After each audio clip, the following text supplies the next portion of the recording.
This is one of those stories that is hard to believe. The ups and downs of my life could be made into a movie. I have been happily married for over 30 years, or so it seemed to me. I have 3 children whom I love dearly. I owned my own business, which started out as a service station, gas station, if that makes more sense to you. Now it is also a convenience store. I'm not rich, but I make a good living. Let me start by saying that a few years ago my son was hospitalized. He was 28 years old at the time. He is married, has a wife and 2 children. He was diagnosed with some kind of kidney problem. My wife Annabelle, whom I called Annie, and I feared for our son's life. The doctors told us that if they couldn't get the kidney problem under control, he might need a kidney transplant. We didn't know what to do to help our son. The doctor told us that we could talk to family members in case a transplant was necessary. Of course, it was about my son, so I went to the lab and had them check my status and determine if I would be compatible. My wife didn't know I had done this. I decided to give him a kidney before telling the rest of the family. The test came back the next day and we were not a match. I asked the doctor why. After all, he was my son. What was wrong with my kidneys? I told the doctor quite loudly that I had had a few beers, but I didn't smoke. The doctor was a little embarrassed, but I didn't care. I told him how I felt. Finally, the doctor asked me to come into the office. Mr. Weller, you and your son are not a match because according to the test, you are not his biological father. I'm sorry to have to tell you this, but you've been raising your voice too loudly. I will tell you that we've made mistakes before, so my assistants are running the test again. I was almost in shock as I walked out of the office. He's been my son for 28 years. I can't believe this is happening. I didn't want to tell Annie about it, just in case there was a mistake. I have to say that when I saw her, I looked upset. Everything you can imagine went through my head. What about Janice, my oldest daughter, or Mandy, the little love of my life? Were they my children? Janice was 26 at the time and Mandy was 20. God, how I hoped the doctor was wrong. It had been 2 days and I still hadn't come to my senses. Of course, part of that had to do with the possible death of my son, and part of it had to do with whether he was my son at all. Annie, Brad's wife, Gail, and I were sitting in the waiting room. The doctor came out and said, "I have good news." I was so happy, I thought he was going to tell me that the test was wrong and that my kidneys were perfect. But instead he had good news, or rather better news for Brad. Brad's kidneys are responding to treatment. He won't end up needing a transplant. In fact, his body is adapting so well to the treatment that he could be discharged in a couple days. He'll have to watch his diet, but otherwise he should make a full recovery. Everyone was so happy for Brad. The women were crying and Annie kissed me. There was so much relief on her face. I haven't told her about the test yet. I would go back and talk to the doctor the next day. I asked Janice, Mandy, and Annie to take a DNA sample. They asked me why it was necessary, and I explained to them that if any of us had a problem like Brad's, the doctor would be able to prescribe treatment much faster if he had that information. Annie was a little nervous, but agreed. The rest of us didn't hesitate, and it was just a swab taken in the mouth. Janice had one done on her children and her husband, so they would be ready if there were any problems. The next day, I went to the doctor at the hospital and gave him all the samples. He gave me the bad news. Brad and I are not blood relatives. I asked him to analyze all the samples I gave him and put them on record so that other family members could get the information if needed. I will pay for all the tests. Mr. Weller, are any of them your family? They are all my family. 2 daughters, sons-in-law, grandchildren, my daughter's children, and of course my wife. I want to know if those labeled as Janice and Mandy are my biological children. Even though they are adults, they are my children and have been all their lives. Brad was released from the hospital a few days later. He had another week to recover and then he could go back to work. Everyone was so relieved that he wouldn't have to go through dialysis or, even worse, a transplant. I tried to stay calm, but it wasn't easy. I really needed to know if these girls were my blood. Annie asked me almost every night why I was acting so strange. I simply told her that we had been through a lot in life, and I was thinking about our children, and it wasn't a lie. I came home from work one evening, and Annie was sitting in a chair at the table, looking through some papers and crying. I realized it was the results from the hospital. They must have come in the mail. "When did you do it and why?" she asked me. I went to get my kidneys checked to give them to my son.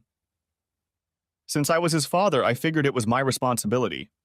When the doctor told me I was not his biological father, I sent the test to the girls. I don't know if they are mine or not. When I was picking up the papers, Annie said, "Janice isn't yours, but Mandy is." At this point, she was crying hard. What happens now, Dan? I stood there, unable to find the words. I didn't know what was going to happen next. After 30 years of marriage, I had just learned that my two children, whom I had supported their entire lives, were not mine. I looked at Annie. We talk and talk some more. Maybe we'll stay together. Maybe we'll split up. Dan, that was over 28 years ago. Can't we leave the past in the past? No, we can't. You had sex with someone, and I want to know whose children I've been supporting their entire lives. According to these tests, Janice and Brad are brother and sister. That means you've had sex with someone for at least 5 years, so it wasn't a one-time fling or a mistake. Who the hell were you having an affair with? Hell, it must have happened in the first year of our marriage. It was Harvey. I had an affair with him. It was stupid, wrong, but it's over. It seems to be all over. Ever since Harvey Kittle died about 25 years ago. He was one of our best friends and you slept with him? Did his wife Mary know about it? Did she participate in your sexual escapades? Please, Dan, let's not discuss this. I love you. This is all ancient history. Can't we just move on? Are you out of your mind? What the hell is going on with you? We got married and within a year you started sex with Harvey. You have his child who I raised as my own, and 2 years later, while you're still sleeping with him, we had a daughter who I'm raising as my own as well. If he hadn't died shortly after Janice was born, you'd probably still be having sex with him. Thank God at least one of my children belongs to me. Are you ready to explain all this? Annie was crying, but I wasn't buying it. I wanted to know the truth. I deserved to know the truth. Unlike the movies, I could handle the truth. I know you and Harvey have always been friends. I always loved him, but he chose Mary over me. He got her pregnant. I loved you too, but not as much as Harvey. After he and Mary got married, I was very depressed. You asked me to marry you, and I did it half out of spite. I wanted Harvey to know that I went on living in spite of him. So you married me to mess with Harvey, and to mess with him even more, you ended up having sex with him behind my back? I asked. You were on the tow truck a lot back then. Mary was working during the day, and Harvey came by to see you, at least that's what he said. I didn't plan it, it just happened. I don't have any excuses. We had a sexual relationship and I knew I still loved him. He would come to me and always told me that one day we would be together. We just didn't have to rush it. I was a child, and as long as he made love to me, I didn't care. He stopped seeing me after I got pregnant with Brad. I was really mad at him. He came over and saw Brad and asked if the baby was his. I told him I didn't know, but I wasn't going to tell you anything until he married me. He laughed at me and said you could raise his baby. Do you really believe I'm that stupid? It just happened? What just happened? If you're going to convince me that it just happened, then you're stupider than I can imagine. If you stopped seeing him, what about Janice? Did that happen to her too? I told him he wasn't allowed in our house unless you or Mary were here. I had feelings for him, but I found out he was just using me for extra sex. One day he came over and forced me to have sex with him. He said if I refused, he would tell you about Brad. He hurt me. He didn't make love to me. He hurt me a lot. When he left, he laughed and said he hoped he had put another baby in me. I couldn't tell you about it. I didn't want to lose you. Shortly after Janice was born, Harvey was taken away in a car accident. I was saddened, but relieved at the same time. I could finally put all the cheating behind me and we could start living a normal life. I loved you more and more. Our life was good, wasn't it? I've spent my whole life trying to make it up to you. I know we had our differences, but overall we had a good marriage, didn't we? Annie asked. Yes, our marriage was good, but now, looking back, I see that it was all based on lies. You cheated on me. You married me while loving another man. You had a child with another man, and then you said you were raped and got pregnant again without telling me. And now you're telling me to just forget about it. I don't think I can, and I don't want to. I'm going to see our lawyer and start divorce proceedings. Dan, you can't! What about our kids? What are you going to tell them? I'll leave that up to you. Just so you know, I don't think you were raped, and you would have continued to have sex with him if he hadn't been removed. You have a week to tell me your story for the kids. After that, I'll tell them the truth. I take it Brad and Janice don't know that I am not their biological father. Of course you don't. No one knows but me and now you. Please, Dan, they love you. Don't hurt them by telling them that a man they've never met is their father. I am their father and they are my children. Nothing will ever change that. I've been with them their whole lives and that won't change. I think we'll both live here until the final contract is finalized, unless you have a lover in mind. It's inappropriate, Dan, and you know it. No, that's the problem. I've been with you for 30 years and I don't know you. I'll move my stuff into the guest bedroom. I don't want anything more to do with you. Annie started crying as I got up from the table and started moving a few of my things into the guest room. 2 days later, I got a call from the store. They said that my wife's car had driven over a guardrail and fallen onto an embankment. According to them, it looks like she was speeding, going too fast and didn't have time to turn. She was pronounced dead at the scene. The sheriff questioned me about any problems my wife might have had. I replied that there were none, to the best of my knowledge. He said he was classifying it as an accident, but was going to hold the report until after the autopsy. I couldn't imagine having to bring all the dirty laundry out into the light now. I loved her, but I also hated her, if that's possible. I called all the children and told them about their mother's death. I told them I was going to the hospital to identify the body.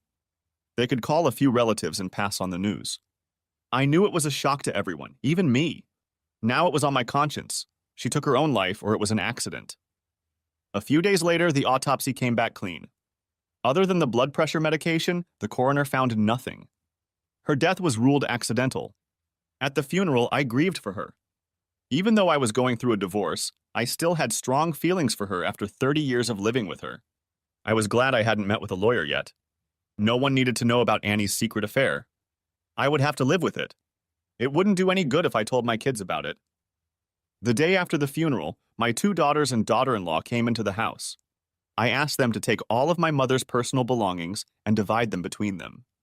All I asked for were a few pictures of us as a family. No one can understand how bad I felt unless they have gone through something similar themselves. The questions of what if kept running through my mind. What if I had never taken this test? What if I never told Annie about it? What if I hadn't told her I was leaving her? Would any of that have changed, or was she just going too fast that day? Chapter 2. Get involved. This all happened 2 years ago, just before the holidays. And here I was alone again for the holidays. My son and oldest daughter now live about 100 miles away from me. I told them I could come up for a day or two during the vacations. Mandy was a senior in college and said she was going to England with friends for the vacations. The trip was organized by the college. She had asked me about it a few months ago. She was worried that I would be alone. I tried to explain to the kids that I had been living alone for 2 years now. I spent every day at the service station shop and was never alone there. One day I was sitting in my big comfy chair watching a few programs on my old television set. On came a commercial I had seen over and over again about donating $24 a month to give a child in a third world country 3 meals a day, a place to live over their head, proper health care, and a school education. What the hell, do people really believe that? Don't get me wrong. I'm all for feeding the hungry and helping those who can't help themselves. But if I could do all that for $24 a month, I should have moved there myself. Sorry, but I'm not big on sending money and hoping it goes to help children. To those who do it and believe in it, I wish you success and may God bless you. However, it gave me an idea. The next day when I was at the store, one of our local priests came in, and I asked him if the church was doing one of those Christmas campaigns where they put up a tree and then write on it the names of families who need help for the holidays. Well, yes, Dan, we have one. Do you have a family name you'd like to publish? No, Pastor Jim. I need the name of a family I can help over the holidays. Great, Dan. Just come to the church and pick a name. The Christmas tree is pretty full this year. A lot of people are out of work. Jim, can you give me the name of someone you think really needs help? I don't want it to be a family that is having a hard time with a husband who just got laid off. I want a family whose help during the holidays will really make a difference. I'm not just going to give the child a toy. I want to make sure this is a holiday they will never forget. Pastor Jim smiled at me. I think he realized that I wanted to make a difference in my family's life. Dan, I think I have the perfect family for you. We have a young widow with 3 children. They moved here from the big city last year. Her husband was shot during a drug deal gone bad, and she moved here to try to give the kids a fresh start in life. Okay, Jim, thank you so much. I know I'm not the church-going type, but I want to help someone this year. I'll come by later and get the name of the family. When I told Pastor Jim that I didn't like church, he understood what I meant. I believed in God or something bigger than myself. When Annie was alive, I went to church twice a year. I always heard a sermon about where Jesus was born and when he died on the cross. The rest of the time, I attended weddings and funerals. Carmela Wilson was the name on a piece of paper I'd taken off a tree at church. A widow with 3 kids, an address, and a phone number. Pastor Jim told me she worked as a waitress at Joe's restaurant. I think I knew who he was talking about. I've eaten at that restaurant dozens of times in the last year, if not more.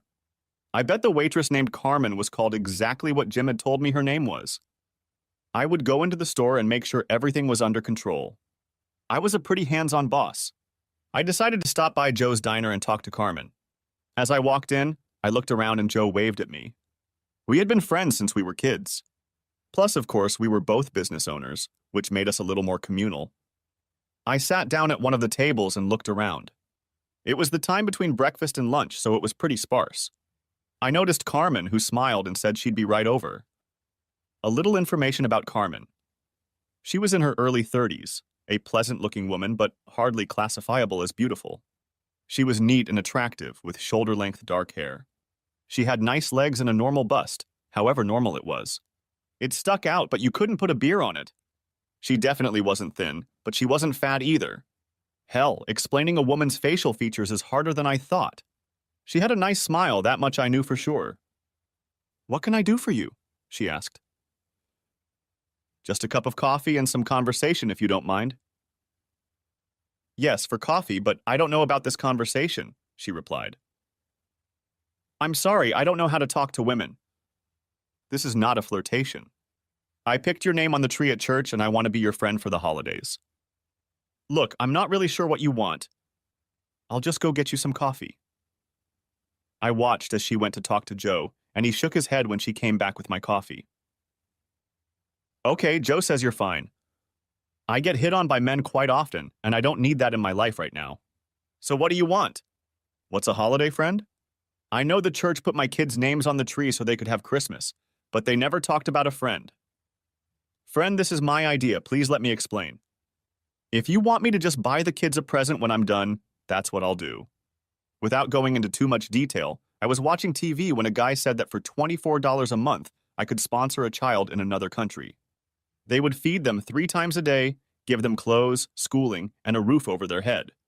All for $24 a month. Dan, isn't it? My kids have $24 worth of milk a month. I can hardly make more than that. She smiled. She had such a beautiful smile. I know, I agree. I have decided that I will be adopting a family from now until the holidays. I want to help you with your material needs through Thanksgiving and Christmas. I want your family to have a memorable Christmas.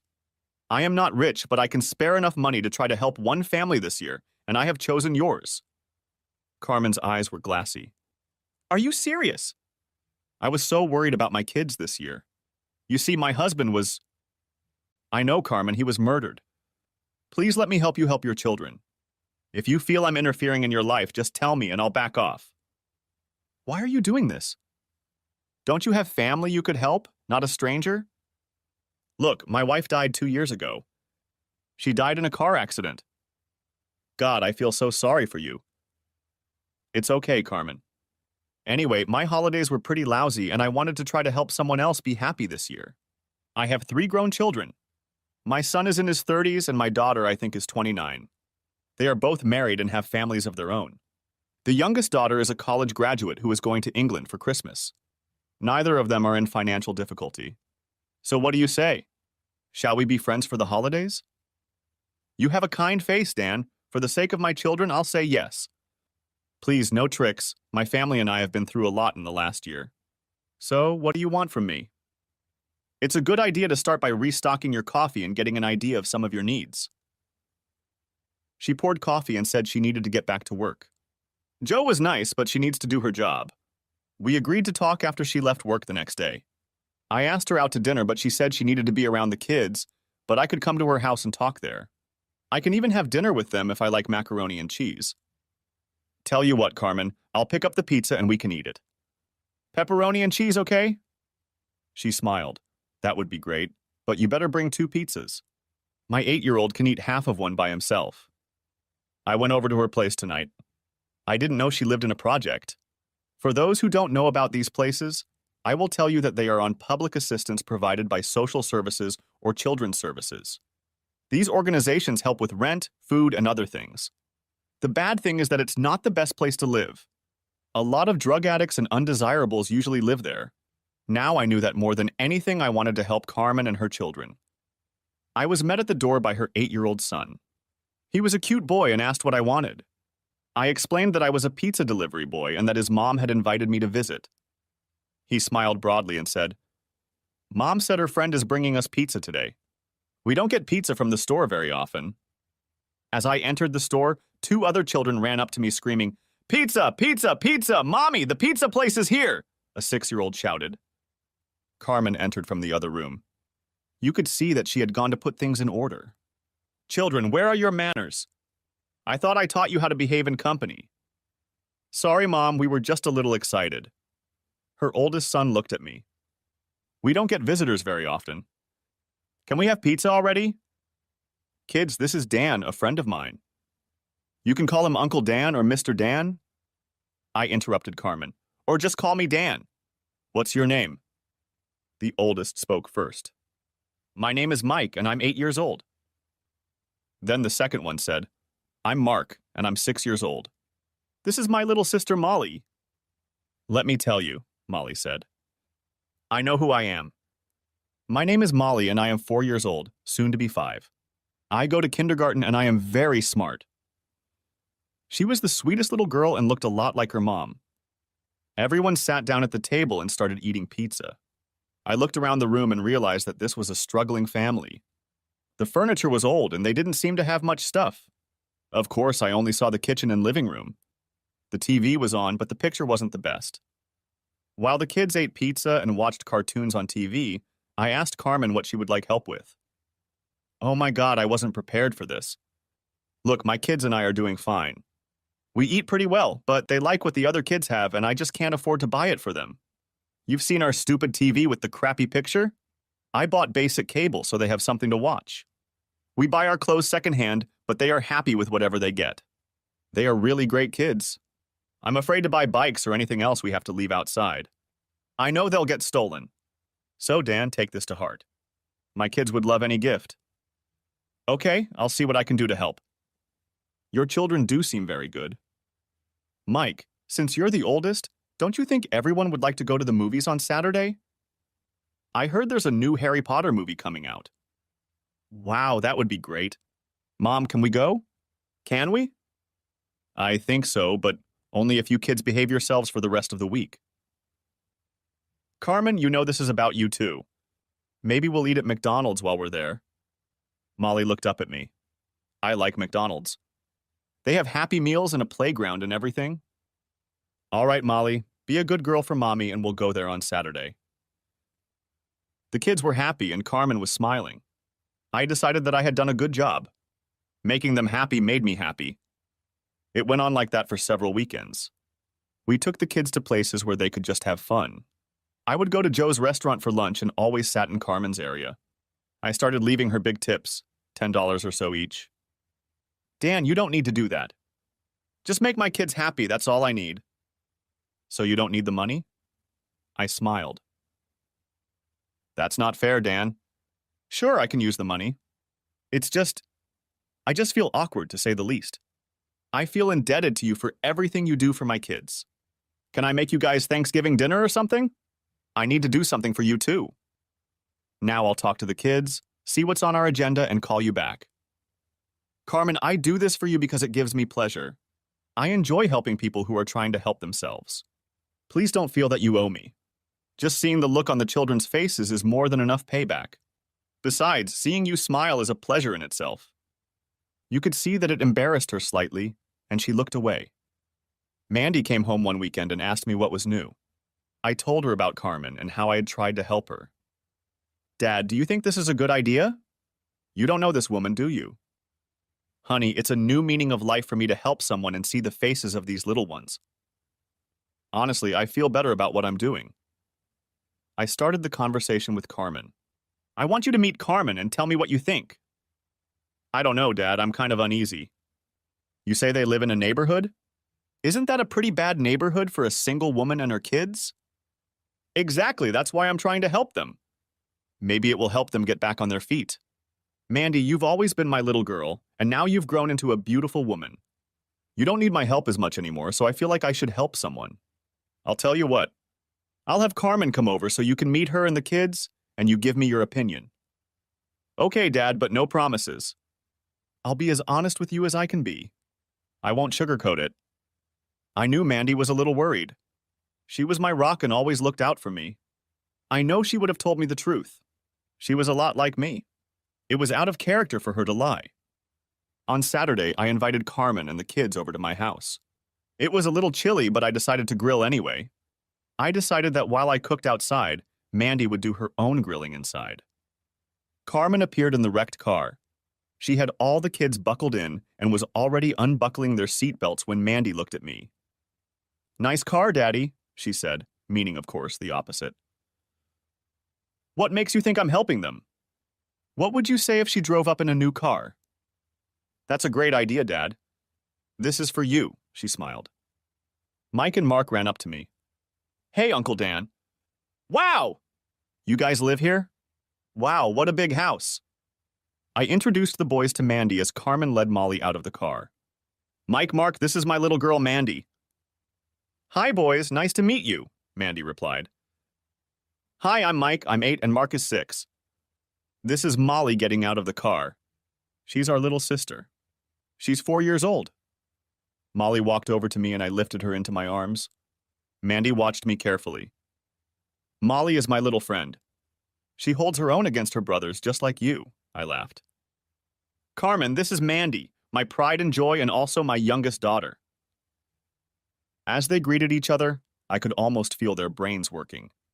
Finally, Carmen smiled at Mandy and said, Look, I know it's different. I know you have tons of questions about who I am and what I'm doing here. I've been asking myself the same questions. Let's just enjoy this day and I'll try to answer some of those questions. I think your father is one of the nicest people I've ever met. So show me the kitchen and we can cook together. Men think that since they cook meat, grilling is a whole meal. We women know better. Mandy looked at me. I like her already, Daddy. They smiled at each other and we headed into the house. The kids wanted to explore the house. I told them it was okay, but to stay out of the drawers and not to run around. They went from room to room, came back and told their mom about everything they saw. They asked if they could watch my big screen TV, and I asked them if they wanted to go to the store with me and pick out a couple DVDs to watch. Of course, they said yes, and Molly asked if she could go too. Carmen intervened. Molly, why don't you stay here with me and Mandy and help us cook? We girls need to be together. She must have told Molly what was needed because Molly looked at me and said, Uncle Dan, take the boys and go ahead. I have to help the girls cook. It was so funny to hear that from a 4-year-old. I told her that it was okay and that I would rent a movie just for her. I ended up renting the movie The Little Mermaid for her, and she was smiling a lot when she watched it. She asked Mandy and her mom to watch it with her. She told the boys that they could watch it too, but they had to be quiet. It was so funny to hear her trying to act like an adult. The girls decided that we would spend Thanksgiving at our house. Carmen and Mandy would cook dinner, and I would keep the kids busy, which wasn't too hard to do. I have a pool, but it is closed for the winter. However, I also have a hot tub. The kids were going to bring their bathing suits and soak in it. Afterwards, they would watch movies on the big TV. We had over a month to plan Thanksgiving dinner, so Mandy said she would contact Brad and Janice and let them know about dinner at our house. She would also tell them about Carmen and the kids. Also, that anyone who wants to use the hot tub should bring their bathing suits. I had a nice chat with Mandy after Carmen and the kids went home. Dad, Carmen is a very nice person. She is very sympathetic and is not afraid of work. She told me about her past and about her husband's murder. It was horrible, everything she had to go through. I understand why you want to help her, especially with the children. She doesn't make excuses for her life, and you can see that she is really trying to keep it together. I have to tell you, Daddy, that I think she really cares about you. Of course she will. I'm helping her and her family. I hope she'll be grateful to me, at least a little. No, Daddy, I mean care in the sense of really like, maybe even love. She didn't say that, did she?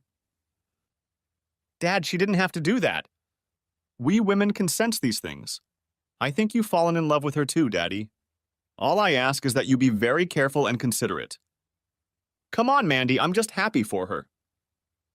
This is the happiest I've seen you since Mom died over 2 years ago, Dad. I'm glad to see you happy. I just want you to be more aware of your situation. I knew Mandy was right. I had feelings, strong feelings, for Carmen and the kids.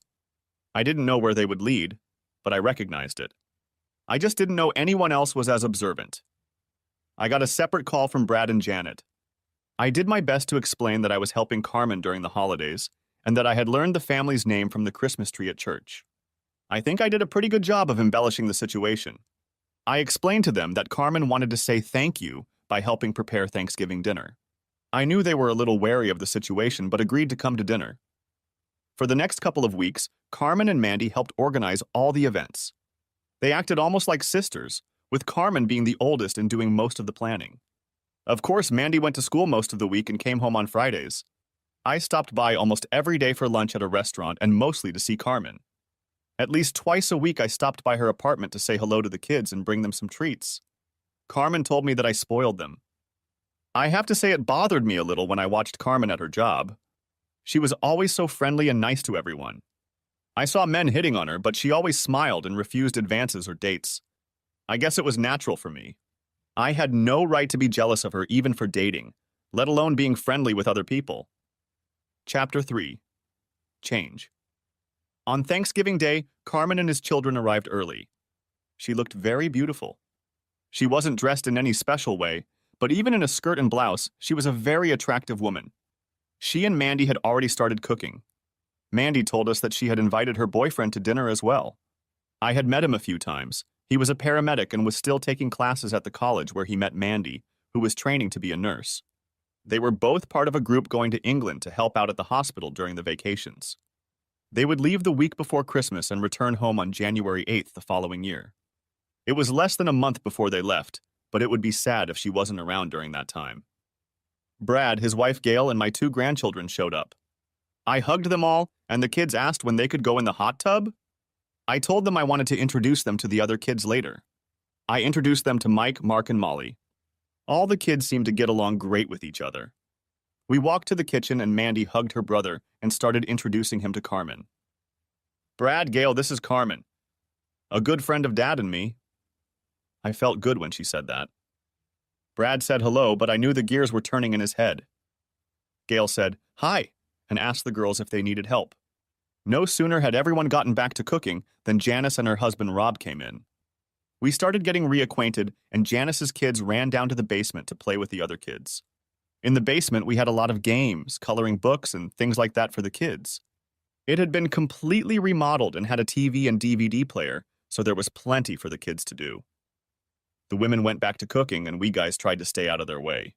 I knew the guys wanted to know more about Carmen. I tried to explain her story to them without showing my feelings. I guess I wasn't very good at it. She looks good, Daddy. How old is she? About the same age as me? Brad asked. She's 31 years old, Brad. She's a wonderful person and deserves a little help. Rob put in, Daddy, he always called me Daddy. Aren't you afraid she might fall in love with you, or you with her? Look, I'm a widower and she's a widow. Of course, she's much younger, but if something happens, so be it. Dad, you haven't been with her? This is kind of inappropriate and definitely personal, Brad. Since you're my son, I'll tell you. No, believe it or not, I didn't even try to kiss her. I'll tell you right now that she's a wonderful woman and I care about her. I'm sorry, Dad. I know it's none of my business, and you must miss Mom. After all, it's been 2 years. This has nothing to do with your mother. In case you haven't noticed, I'm a very lively person, and if I find someone attractive, that's my business. I suggest we change the subject.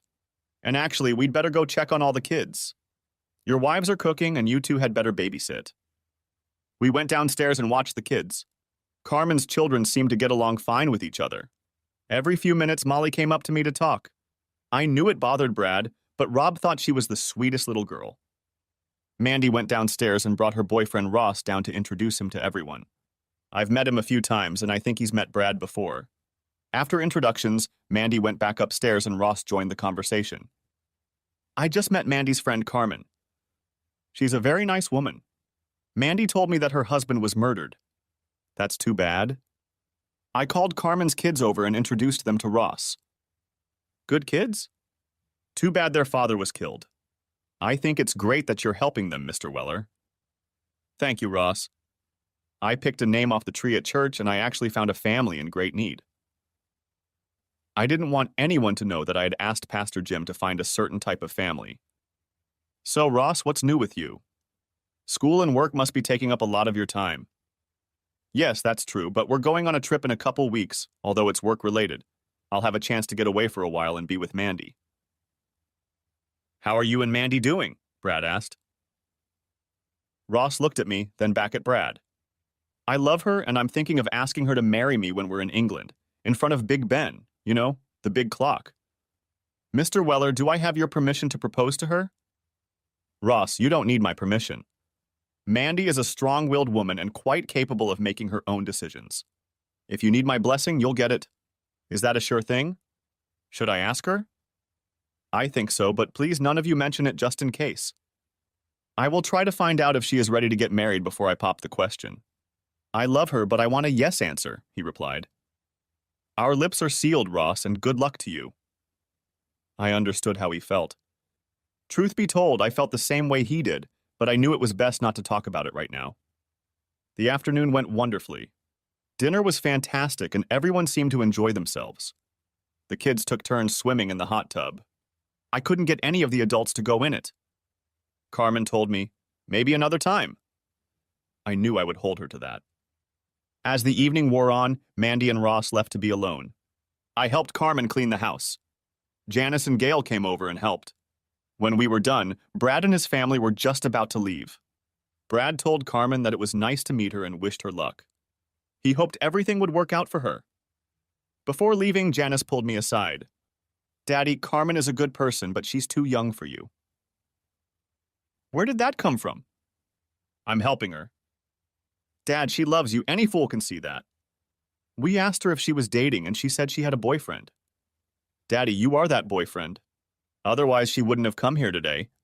Just be careful, Dad. After everyone left, Carmen gathered the kids and told me she had a great time.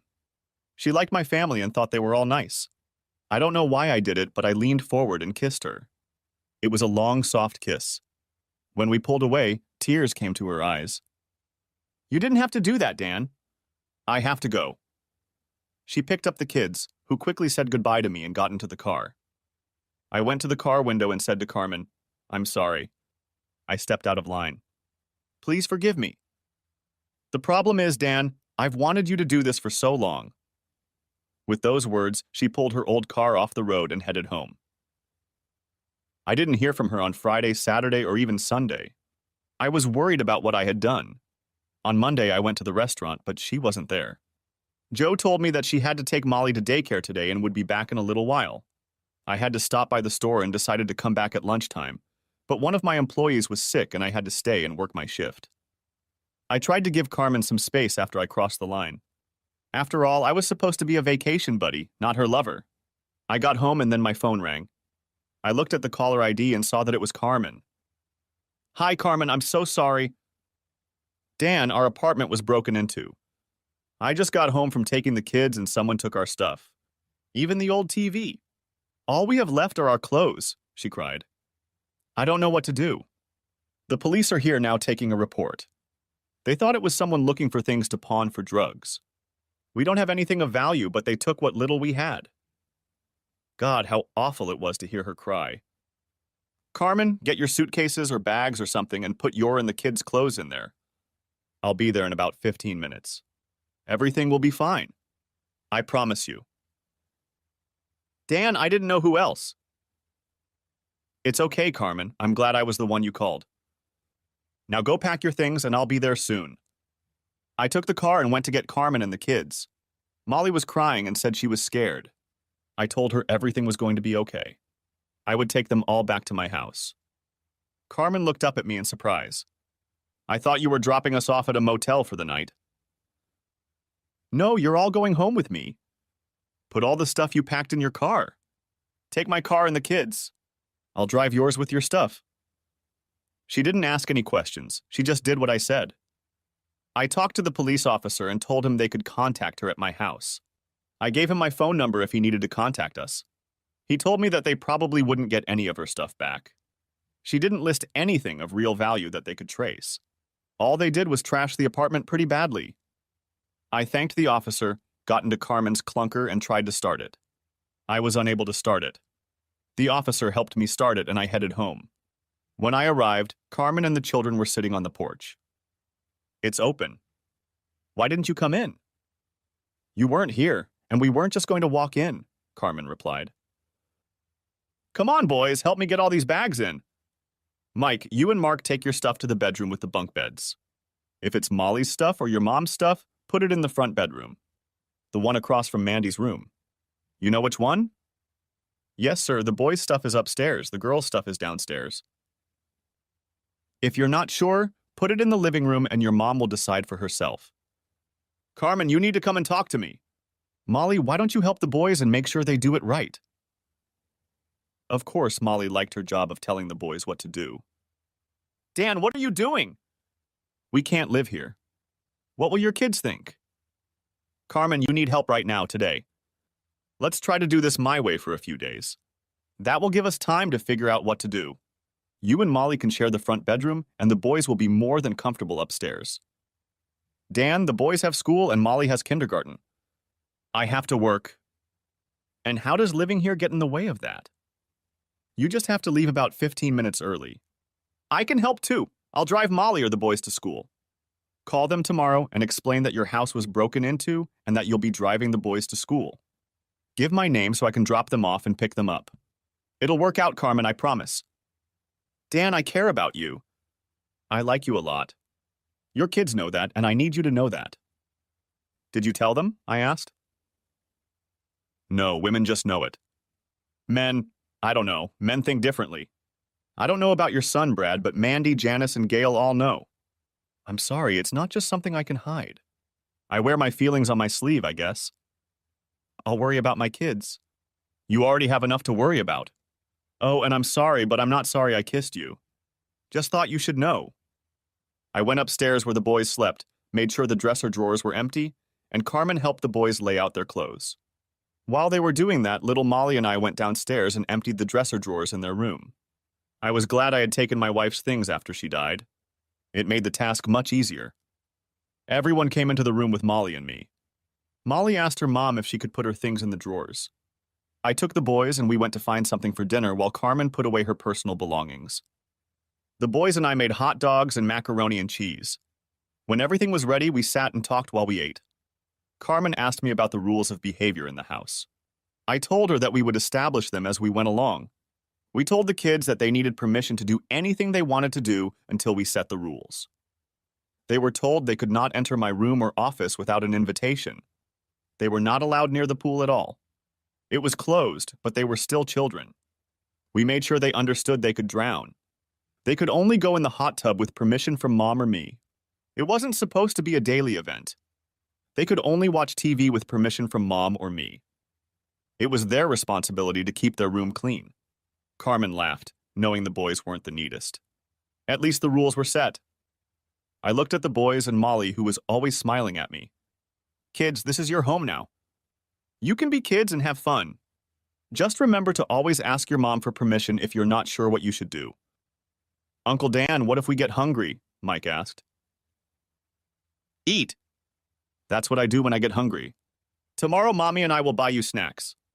You will always have food. Just remember, when it comes to food, your mom is the boss. One more thing, and I mean this. If your mom says no, don't come and ask me. If I say no, don't put your mom on the spot. No means no. Any other questions? Molly raised her hand. It made me laugh. I guessed she'd learned it in kindergarten. What, honey? Carmen asked. Are we allowed to play with the toys in the basement because they're not ours? Honey, you can play with all the toys we have downstairs? We'll talk to Santa this year and he'll probably get you some of your own, I told Molly. Molly raised her hand again. Can I go play with them? Yes, honey, you go ahead. I'll come down and be with you in a little while, Carmen said. Molly stood up and headed downstairs. Not 10 seconds later, the boys followed her downstairs. One of the boys shouted upstairs, Uncle Dan! Can we turn on the TV? I only shouted back. Yeah, go ahead, just not too loud. Carmen came over to me and hugged me. There were tears in her eyes, and she said, I don't know what I would have done if it hadn't been for you. She pulled away and wiped the tears from her eyes. We didn't kiss or hug again. I knew I had to say something without being funny or too serious.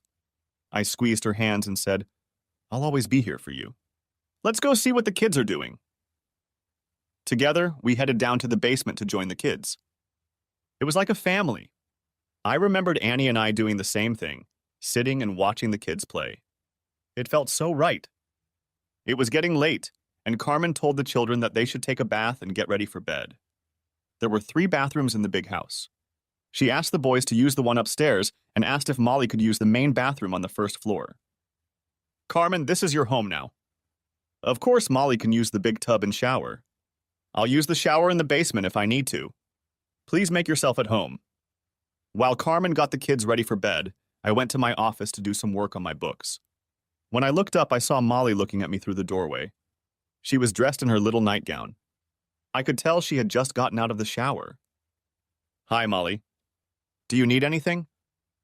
I want to kiss you goodnight, but Mom said I can't go into your office until you say so. Come on in, sweetie. She ran into the house and I had to lean back in my chair as she climbed into my lap. She wrapped her little arms around my neck and kissed my cheek. Good night, Uncle Dan, she said. Good night, sweetheart. Where's Mommy? She's upstairs arguing with Mikey and Marky. Well, let's go see if we can help. Molly ran onward and up the stairs and I followed her. We caught them in the middle of their conversation. But Mom, Mike always gets his way because he's older. I just asked for the top bunk and he said he's older, so he gets his pick.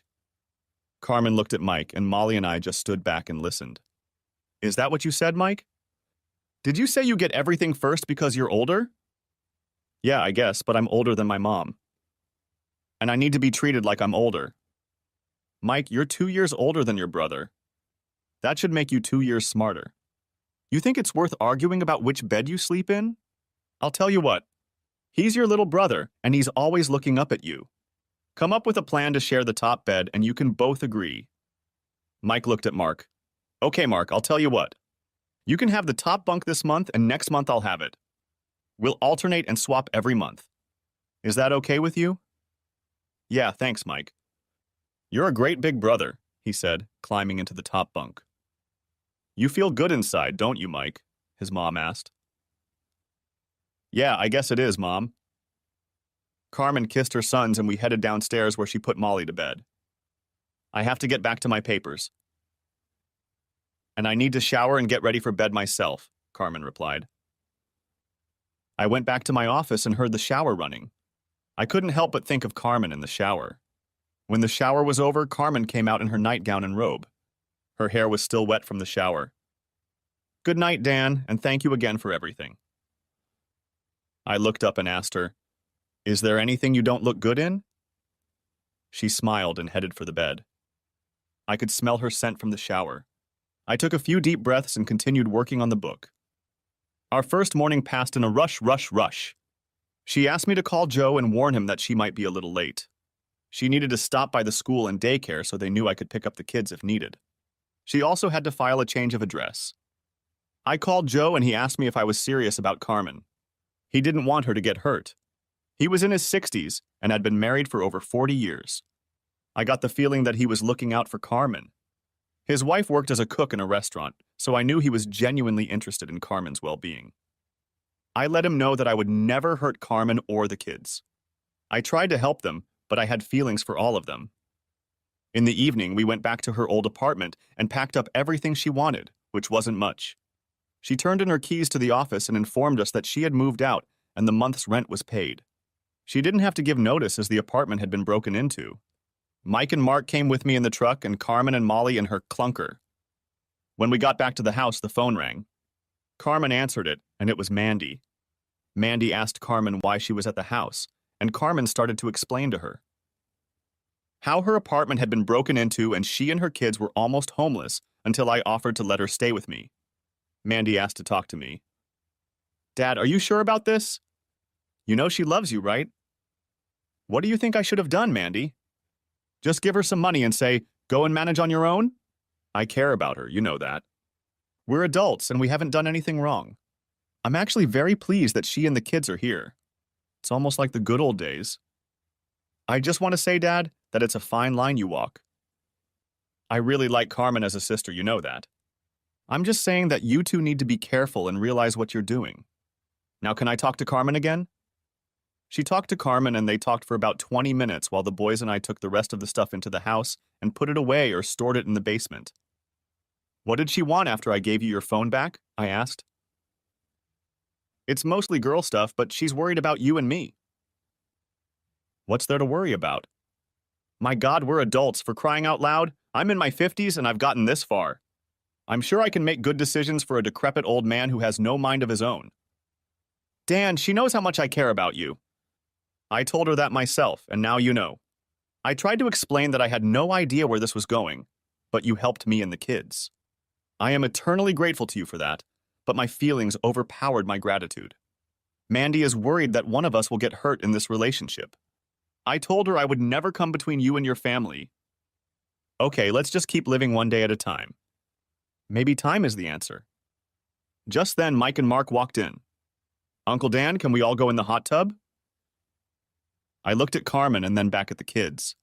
Only if your mom comes in. I don't want you kids going in there alone. Come on, Mom, please come in, please. We're begging you, Mom. You're going to love it. It's warm and nice and lots of bubbles. Please, Mommy. Okay, boys, I'm going to be gone for a while. Go and get your costumes on. Molly, go get yours and I'll be right there. She turned to me. You're the one who set me up, aren't you? I just smiled and she smiled back. She went and put on a two-piece swimsuit. Are you happy now? She asked as she walked past me and smiled. Very much so. You look good in anything. I bet you even look good naked, I smiled. Pervert, she replied, smiling as she walked toward the hot tub. The kids were already waiting for her. Damn, she looks so much prettier, I thought as she climbed into the tub. This woman has everything. After a few minutes, I handed Carmen the drink. She smiled and said, the water is really nice. My sick body really needed it. The kids just sat there and watched the bubbles bounce off of them. Thanks, Uncle Dan, that's really cool. I mean hot, no, not nice. Well, you know what I mean, Mike replied. I took one more look at Carmen and headed to the office to finish my paperwork. Later, I heard everyone going into the house and getting ready for bed. I knew that in a few minutes I would see Molly peeking into my office. She was smiling and waiting for me to tell her it was okay to come in. No person with any feelings could reject this little girl. The same could be said for her mom. Molly came in, climbed into my lap, kissed me, and hugged me. Good night, Uncle Dan. See you in the morning. Like I said, I had a combination gas station, self-service, and a small grocery store. I no longer repaired cars, but I had a tow truck that I used from time to time. Carmen called me and told me that her car wouldn't start again. I was getting annoyed with this old car. I got a tow truck and drove to the diner to pick Carmen up. There were two guys there who said they would hook up her battery. I know they were trying to hit on her and probably wanted to jump on her bones. She later told me that she told them no thanks and that her friend would come get her in the car. When I pulled up in the tow truck, the two guys kind of backed off. I looked at Carmen and told the guys thanks for helping my fiancé, but I'll take it from here. Apparently that made them nervous as they left pretty quickly. I hooked up her clunker and she climbed into the truck. Since it was mounted so high, I could see a lot of leg. Climbing into the cab, she took her time straightening her dress. Thanks for coming, Dan. I told you I'd always be there for you, and I meant it. Are you mad that someone else offered to help me? Yes and no. I want everyone to know what a wonderful person you are, but I guess it bothers me when people hit on you. I didn't do anything wrong, Dan. I know. I was just answering your question. Besides, I don't own you. You told those guys I was your fiancé? Why did you say that? I didn't bother to answer her question. I just walked down the road and pulled into the junkyard. What are we doing here, Dan? I'll give you a couple $100 for that pile of junk. You've already gotten enough in it. Get your personal belongings out and put everything in this garbage bag. We'll go through it later. Dan, what am I supposed to drive? We'll talk later. We have to hurry to get the kids in time. She stowed all of her personal belongings in the truck, along with the rest of her shoes and baby toys. We signed the title and got $300 for the clunker. We picked up Molly's car seat and headed home. I opened the garage door and told Carmen she could drive my old car. It only had 8,000 miles on it and was 4 years old. I'd bought it with the insurance money I'd gotten for Annie's car after the accident. Needless to say, her car was totaled. I usually drove the truck, so the car was rarely used. The only time I drove it was to take Carmen and the kids out. She put Molly's car seat in it and left to get the kids. When they got back, Mark told me that they had gotten a new car. It was much nicer than their mom's old car. Dan, I'll pay you for the car. How much do you want? Carmen, just drive the damn car. You need something better, and this is a damn good car. That way I'll keep it in my name and keep paying the insurance. It'll save you a few more bucks. Dan, I don't want to say this, but what if we don't stay together? You know, if I move somewhere else? Are you thinking of moving? God, no. I was just wondering what I'd do with the car if you kicked us out. God, Dan, I never meant to give the impression that I was leaving. I'm sorry. I couldn't believe this was the first time we had a fight over that stupid car. Carmen, I promise you that you will never be without a car. If you want me to put it in writing, I will. I was just worried about you in this old car. I want you to be safe and here with me. I couldn't believe it, but she came up to me and kissed me. I didn't know if it was an impulse or what, but it felt good. Molly looked at her brothers and said, Mom just kissed Uncle Dan. Kids, it was a thank you for letting us use his car. No, kids, it's your mother's car now, not mine. She kissed me because I gave her the car. Carmen turned around and kissed me again. Okay, everyone, time to get ready for dinner. Do you want me to cook for you, or do you want Mom to drive us all to McDonald's in her new car? McDonald's! Everyone shouted. Chapter 4. Shit hits the fan. I was at the store on Friday, and of course Carmen was at work. My kids, Brad, Janice, and Mandy, came into the store to see me. Daddy, we need to talk to you. Can we all go over to your house for a little while? It was more of a statement than a question. Sure, go home. I'll be there in a few minutes. Just let me in. I knew what this was about, and I was pretty much ready for it. I headed home and walked into the house. Everyone, my 3 kids, was sitting in the living room. Dad, this is about Carmen and her kids. It looked like Brad was going to be the spokesman for the group. Holy shit, Brad. It took you 2 hours to drive here for this conversation. I've already guessed why. What the hell did Carmen do that you dislike her so much? She doesn't disgust me, Dad. It's just that one day you're helping her, and the next day she's living here with her kids. I noticed your car is gone too. I take it you gave it to Carmen to drive. Since you are my children, I will take the time to try to explain this to you. But before I begin, I want to tell you that I'm rather disappointed in all of you. Dad, I think this woman is using you. I think you're lonely mom, and then this woman comes along, and you fall in love with her and she feels it. She knows you have needs, and she meets them. You fell in love with her, and now she knows she's got it all worked out, and her kids are well taken care of. Mandy jumped up. Bullshit, Brad. You may think that, but I know Carmen a lot better than you do. She would never do that to Daddy. I feel like she just loves him, and to be honest, I think Daddy loves her too. I'm here more to support Daddy and Carmen than you, Brad. Brad, if you weren't my son, I'd probably knock you off your chair. Let's start with Carmen breaking into the house. What do you think I should have done, Brad? Give her money? Maybe avoid her and tell her it's her problem. Brad, I did what my heart thought was right, not my groin. Janice spoke up. Daddy, are you telling me that you never had sex, Janice? No, Carmen and I have never been intimate. Yet. Not that it's any of you guys' business what we do. Now, for the big surprise, I'm thinking of asking Carmen to marry me. What? Brad said. Dad, you hardly know this woman. She's got a lot of baggage, not to mention 3 kids. Dad, I have to agree with Brad. Carmen is closer to my age. Isn't she awfully young for you? Janice asked. Look, guys, I'm on my own. All 3 of you are on your own, or almost on your own as far as Mandy is concerned. I found a woman I care about, and according to Mandy and of course Carmen, she cares about me. I have a large house that I am willing to share with a beautiful woman and her 3 children. Why are you so against it? Brad spoke up. Okay, Dad, let's say you 2 love each other and want to be together. She has 3 young children. Do you really want to start over and raise 3 more kids? I'm crazy about 3 kids. Playing with the boys like you and I did with Brad. Molly hugs me and sits on my lap like my 2 girls did when they were little. They are good kids, and I think I can make a big difference in their lives. Dad, you're looking through rose-colored glasses. These are not your children. They're not your flesh and blood like we are. Do you really think you can take care of and raise these kids for the next, say, 20 years, and they're not even your own flesh and blood? I'm sorry, Dad, but I don't think you want to spend that many years raising children who aren't even yours. What do you think, Janice? Do you think they should be my flesh and blood too?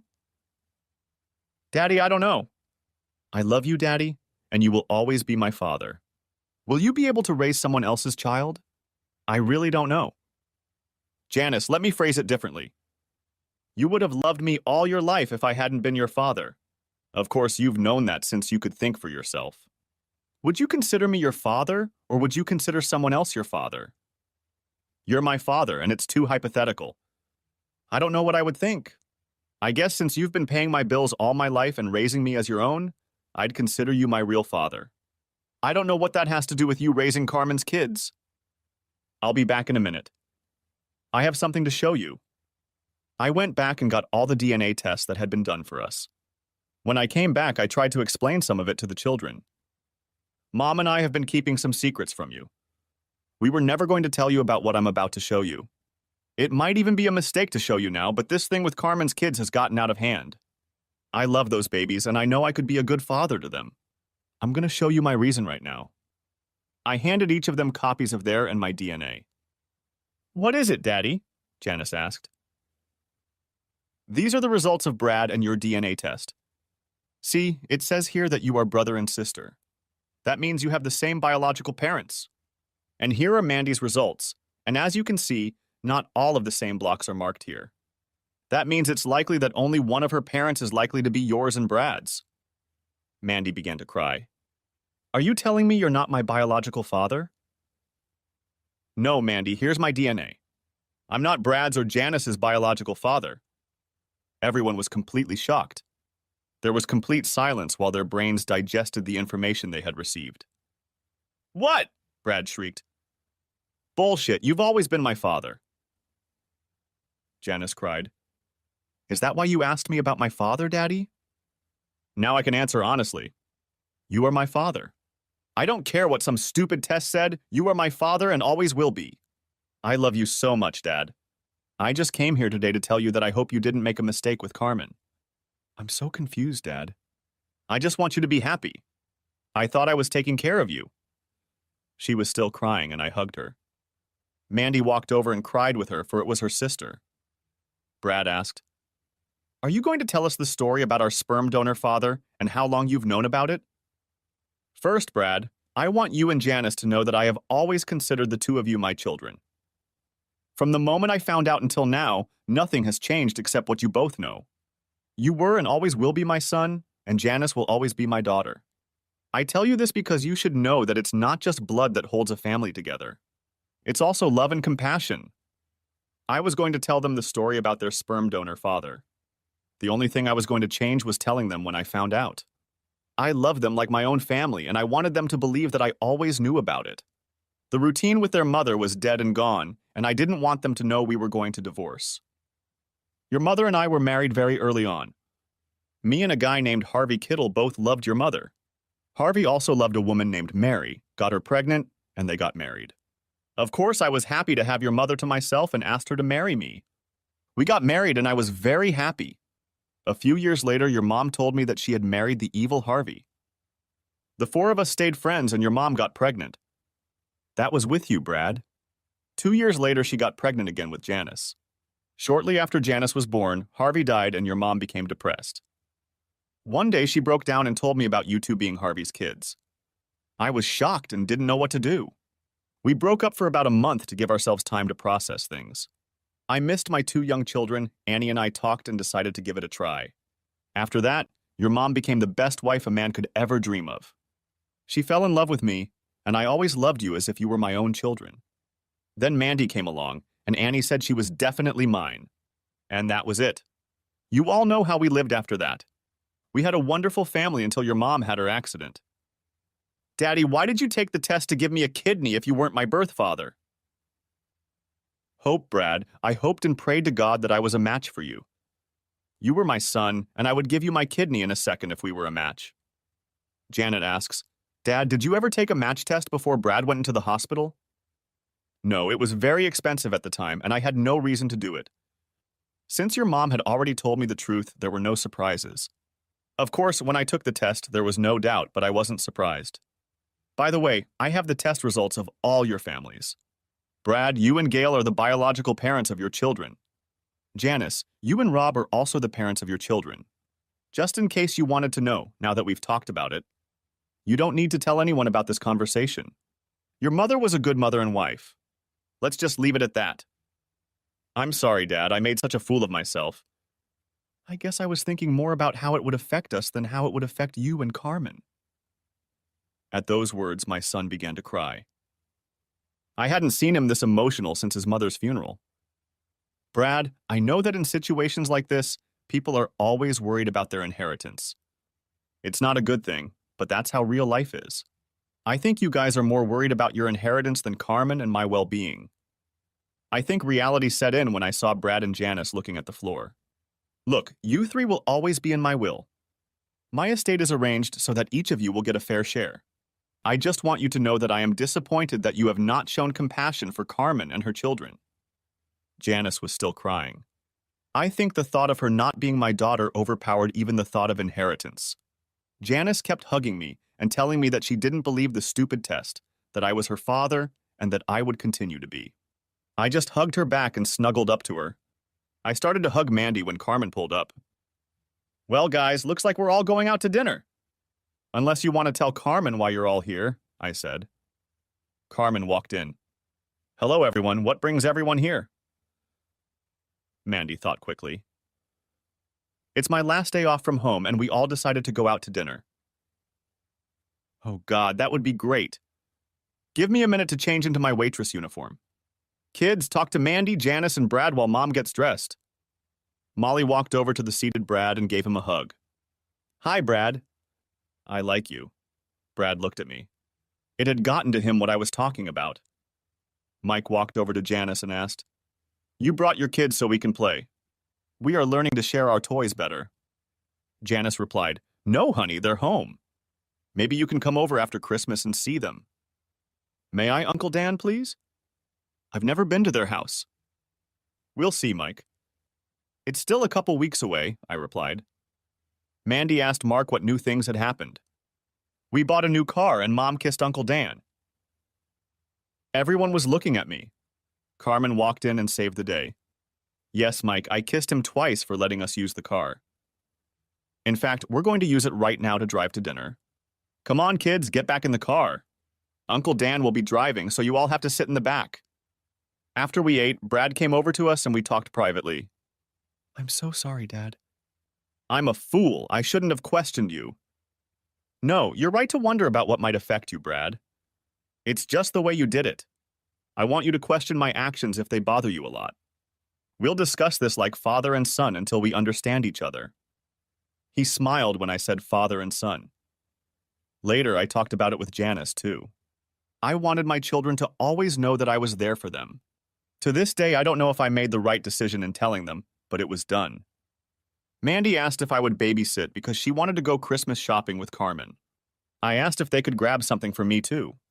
I gave them a list and hopefully enough money. I told them they could leave the items in storage and I would pick them up later. I wanted to buy the kids bicycles. Every kid should have a bike, and they now lived in a neighborhood where they could ride them. I pulled Carmen aside. Do you need money for shopping? No, I'm not shopping for myself. Just for you and the kids for Christmas. I got this $300 when my friend sold my old car.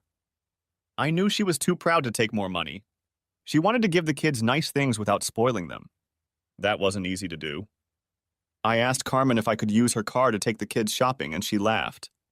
Just be careful with it and don't eat in it. I only got it a few days ago, she smiled. I took the kids to see Santa and take pictures with him. I told all three of them that we are shopping for Mom for Christmas. They can pick out the gift they want to give her. Uncle Dan, Mark said. I don't have any money. I want to buy my mom something nice. Okay, kids. Here's what I'm going to do. I'm going to give each of you $20 for shopping. It's only for your mom, not for yourselves. So look for things that cost less than $20. Uncle Dan, can we carry the money ourselves? Mike asked. Okay, but keep it in your pocket so you don't lose it. Only take it out when you're ready to pay for the gift. I gave each boy a $20 bill, and they folded them up and put them in their pocket. Molly had a little purse with her junk in it, and we found a place in it for her money. Of course, the kids had no idea what money was and were looking at very expensive things. Seeing that this wasn't too good, I took them to a store geared towards kids. They walked the kids around the store and showed them what they could buy with the money they had. I told the clerk that if they wanted to buy anything extra, to let me know. I couldn't believe how hard these little ones were working to find the right thing for their mom. The oldest Mike came up to me and asked if I would lend him $5. Uncle Dan, Mom loves unicorns and he costs $25. Could you lend me the difference? Well, Mike, you said on loan. That means you have to pay me back. I'll offer you a deal. I'll give you the difference and you wash my truck. Deal? Thank you, Uncle Dan, and ran back to buy the unicorn. Mark was watching movies. I walked up to him and said, Mark, you're supposed to be shopping for your mom. Yes, Uncle Dan. Mom likes Titanic, the story about the ship. She also likes the movie Shrek. It made her laugh. I don't have enough money for both movies, and I'm trying to decide which one to buy. Take them both, Mark. Here's the extra money you'll need. When Mike washes my truck, you have to help him. Thanks, Uncle Dan. Mom will like them. I looked at the woman trying to help Molly. Molly continued to shake her head negatively. What's the matter, Molly? Can't you find what you need? None of them smell like Mom. I want one that smells like her. I looked at the saleswoman and whispered, White diamonds. She whispered back to me, Sir, the little girl has only $20, and the white diamonds are worth $50. Tell her you have a special offer on this bottle, and she can have it for $20, and I'll give you the difference. Molly, said the saleswoman, I have a bottle of perfume. Does it smell like your mother? That's it! This smells like Mom. Do I have enough money? Molly asked. You're a lucky girl. This is our last bottle, and it's worth exactly $20. Molly smiled broadly, opened her small purse, and pulled out the money. We picked up our purchases and headed over to see Santa. I held all the presents while the kids talked and took pictures with the big guy in red. Afterward, I asked the kids if they wanted to help me find a present for Mandy. She is going to England, and I wanted to buy her some new luggage. I had already paid for her trip as a Christmas present. The children were happy to help me. Of course, I acted as if I really needed their help. I walked over to where the luggage was lying and waited for one of the boys to notice it. This way, Uncle Dan. The suitcases are here. Thank you, boys. Now I need a set with 5 items in it. Of course, the boys knew their numbers and looked around until they saw a set with 5 pieces of luggage. I want to help, Uncle Dan. What can I do? Molly exclaimed. Honey, you can pick a color for Mandy. Pick a color that you think she will like. Molly walked over to the set, which was bright pink. The boys told her that it should have 5 pieces, but the pink one only had 3. Molly kept looking and found one that was a dark shade of blue. The boys said it had 5 parts, so that's what we bought. Thank goodness there were only 3 pieces in the pink set. We stopped at a burger place, had lunch, and headed home. We took our packages into the house and the kids asked where they could hide Mom's gifts. They gave them to me to put them in the office. I told them to put Mandy's luggage on her bed so she could see it when she got home. We picked out a Christmas card for Mandy, and all three kids signed it themselves, including Molly. I told the kids that the gift would be from them. After the girls came back, the boys had to tell Mandy to go to her room. Sure enough, she saw the luggage and a card from the kids. They were all grinning like Cheshire cats looking at Mandy. She hugged and kissed each of them, thanking them for the wonderful gift. The next few weeks flew by. Between work and the children's school visits, we kept busy all the time. We bought a tree and put up Christmas decorations. It was the first time in 3 years that I had a Christmas tree. The presence of the kids made the whole holiday season beautiful. Mandy went to England, and we told Janice and Brad that we would visit them on the 26th, the day after Christmas. The preparations for Christmas were very hectic, but the evenings were wonderful. Every night the 5 of us would sit in the living room and watch all the Christmas programs. I knew that's what I wanted to do. I went shopping and bought Carmen a few things and just gave her a gift certificate to a women's store. I figured she could buy what she wanted. I went to a jewelry store and bought her an engagement ring. Then I bought her a very sexy red satin and lace nightgown. These 2 things were my special gift to her. Christmas morning came and the children were excited. The boys came downstairs and said Santa had come, and there were all kinds of presents under the tree. I told them to look in their stockings and I made coffee myself. It was such a beautiful sight to watch the 3 kids that morning. Even more beautiful was the happiness and joy that appeared on Carmen's face every time one of the children opened a present. Carmen opened presents from his children. She was so excited. From Mark, she got her favorite movies, from Mike, she got a unicorn, and from Molly, she got perfume. Molly said, "Mommy, that was the last bottle and I just had enough money." Carmen looked at the bottom, saw the $50 price tag, looked at me and smiled. I got some nice gifts from Carmen. I didn't expect her to buy me anything, but it was all so nice. She said Mandy told her what I liked, and she did her best to buy me what she could. I had 3 cards on the Christmas tree. I addressed one to each of the children. I hid each of them a bike somewhere in the house, and they were told where to find it. I have never seen 3 happier children receiving their first bikes. Molly already had a bike, but we bought her training wheels to start with. We bought them for Mark too, but we knew he wouldn't use them. His older brother didn't have them. While the kids played with their toys, I handed Carmen her big box of sexy nightgowns. "Wow, that's beautiful. What made you buy it?" Carmen asked. I held out a small package to her. "This comes with it." When she opened it, she cried. When she opened the box and saw the ring, I asked her to marry me. She cried and hugged me. "Why, Dan, why?" "Because I love you, and these 2 months have been the best for me. I want you and the kids to be with me always. So, is the answer yes?" "Dan, the answer is no." Please hear me out before jumping to conclusions. I love you with all my heart. I am sincere about it. For now, the answer is no. I don't understand. Is it because of my age? Dan, please let me finish. No, it's not your age, it's us. We've only known each other for a couple months. It's been a couple of the best months of my life. But it's still only a couple months. You decided to help a family in need. You've done more for this family than you can imagine. After the holidays, things will go back to normal. People will be themselves again. I have a proposition for you.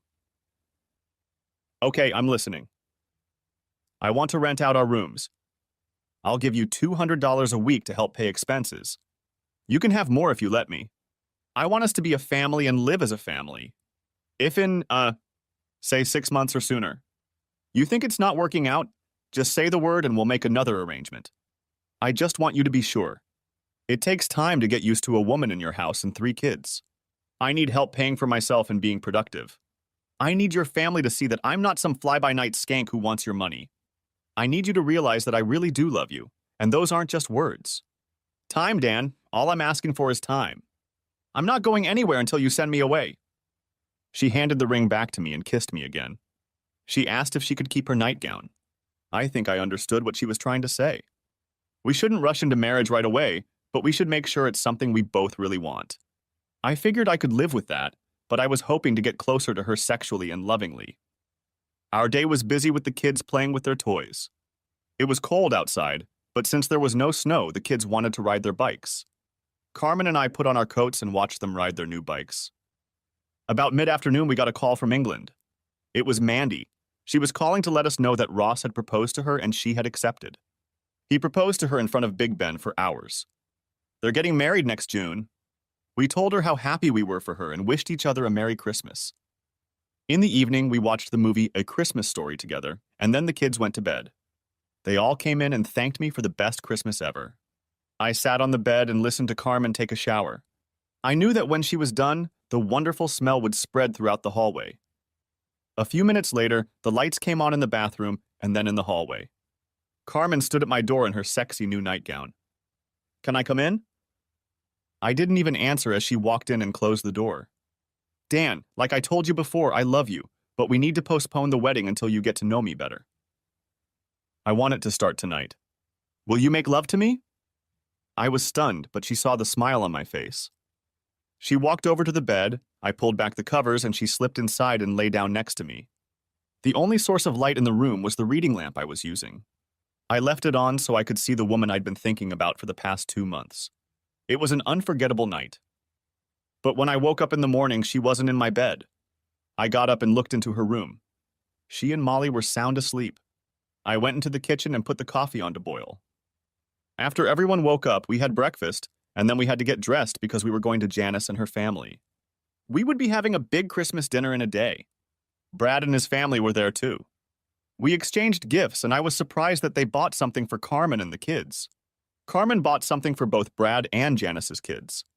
Mandy told Carmen that we always buy gifts for the kids, but we don't usually buy for the adults. Brad just told her that Gail saw the sweater and thought it would look good on Carmen. Everyone talked about Christmas and the presents they would receive. Mandy called them to tell them about the upcoming wedding. Brad looked at me. I knew he was wondering if I had proposed to Carmen. Later, he came up to me and apologized again for his act from a couple of weeks ago. "Dad, did you propose to Carmen?" As a matter of fact, I did. She turned me down. What? I can't believe it. I really believe she loves you, Daddy. What happened? Time, Brad. She said it's too soon for me to just pick up and marry a woman with 3 kids. She wants to make sure I know I'm doing the right thing. What's more, she wants to contribute money to the household. She doesn't want handouts. She wants a loving relationship. So that's what we're going to do. Give ourselves time. Wow, Daddy, I've never met a woman like that. Dad, I know it sounds silly after all I've said, but don't lose her. She's a special woman. Time, Brad. We'll just give it time. Chapter 5. Someday later? Life went on and we became a family. Carmen and I took turns cooking. We had a joint checking account where I put $400 a week and Carmen put in her $200. From this account, we paid utilities and bought groceries. We decided that any large purchases we would discuss first. So far, we didn't need anything. I usually stopped by Joe's for lunch, but left when Carmen could sit with me for a few minutes. We really were like a married couple, except we didn't fight and made love every chance we got. I remember our first time in the hot tub. Good thing we had a good filter. When it came to making love, Carmen was the best. Maybe it was the fact that I loved her so much, and that definitely makes the sex that much better. The only time we had to watch her was when Mandy was home on weekends. We would ask Mandy to watch the kids while we went somewhere. We're sure Mandy noticed this, but never said anything. Time flew by, and it was almost time for Mandy's wedding. She asked Carmen to be her maid of honor. This made Carmen cry. She said she had never had such close friends and family. Mandy would have liked Molly to be her flower girl, but decided to ask one of her nieces, which she did. It was a very hectic time leading up to the wedding. Mandy had graduated from college and we were planning this wedding, and my girlfriend was a bridesmaid. At least the weather warmed up and I was able to open the pool. When Mandy and Carmen were running around doing wedding stuff, the kids and I just got in the pool. The pool was a great babysitter, and all I had to do was stay close by. The closer we got to the wedding, the more I thought about Carmen and myself. I loved those kids and I knew they loved me. I was going to surprise Carmen at the wedding. I had to ask a few favors, but I hoped it would work out. Carmen and I hadn't talked about the wedding since Christmas. The day of Mandy's wedding, I put on my tuxedo. Brad and Rob were in the wedding party. Janice and Gail were too. Everyone was dressed up and the wedding was to start in a few minutes. Carmen was supposed to be running around as a bridesmaid. I had nothing to do, but I talked to Carmen's kids. I told them they could go ahead and sit with me. Mike, Mark, and Molly sat in the front row. Of course, Molly sat next to where I was sitting. I told them that they should be quiet and just watch the wedding. I told them I had to leave and come back and then walk Mandy down the aisle. I hoped they would listen to me. All the family members were at the wedding. The music started up and Ross, Brad, and Rob stood in front with the minister. Janice was the first to walk down the aisle. As she stepped forward, the children waved to her and said, "Hi, Aunt Janice." At least they said it softly. Gail came next with the same result. "Hi, Aunt Gail," she said a soft hello to the children. The kids were excited because their mom was walking down the aisle. "Hi, Mommy, you look very pretty." They said it a little louder. Carmen smiled, but held her finger to her mouth to calm them down a little. The flower girl and the ring bearer came next. They were Janice and Rob's children, so the kids kept waving at them.